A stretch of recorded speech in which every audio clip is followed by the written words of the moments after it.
Hey, what's up? First off, the headline that most players will notice is the performance improvements aimed at Xbox.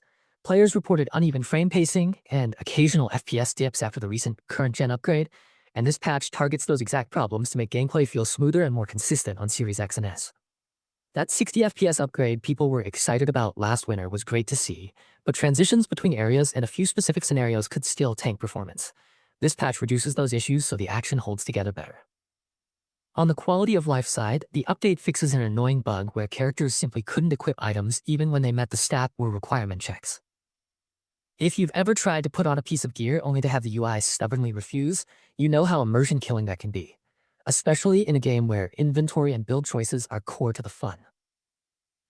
That little compliance error is patched now, so your equipment flow should be restored and you won't have to micromanage workarounds or reload older saves just to get your party wearing what you want. There's also a more specific fix that matters if you like using movement or utility skills in creative ways. The teleportation skill on Xbox now correctly allows moving items. A lot of players use teleportation not just to reposition characters, but to manipulate the battlefield, grabbing items, moving barrels, or transferring loot in ways that change encounters.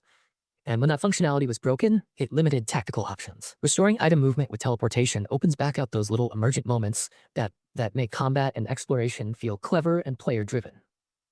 Multiplayer stability got attention too.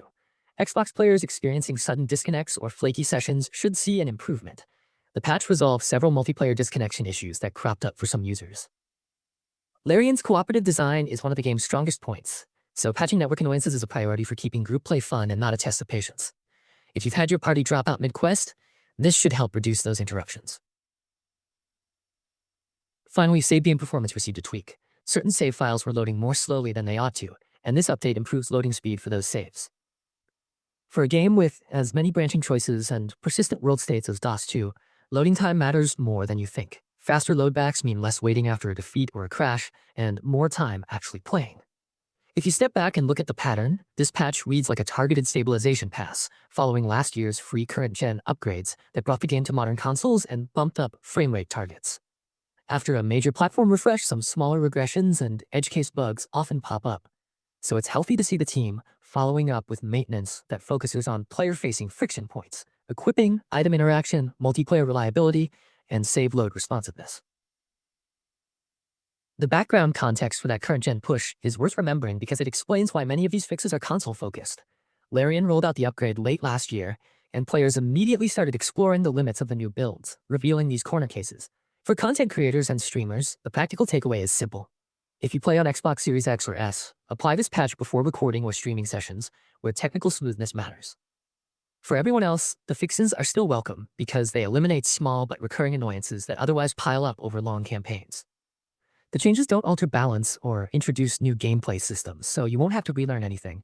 It's just a cleaner, steadier foundation to keep enjoying the world the way it was meant to be played. As you prepare your own sessions, the update is light enough that it shouldn't change any of your build plans or mod setups in a big way.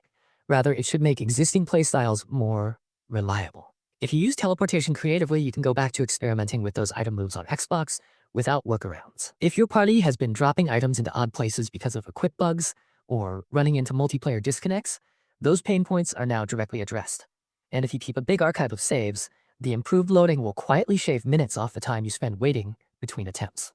So that's the gist, a compact maintenance patch focused on polishing performance and fixing specific bugs that were impacting play, particularly on modern Xbox hardware, and tidying up save load and multiplayer annoyances.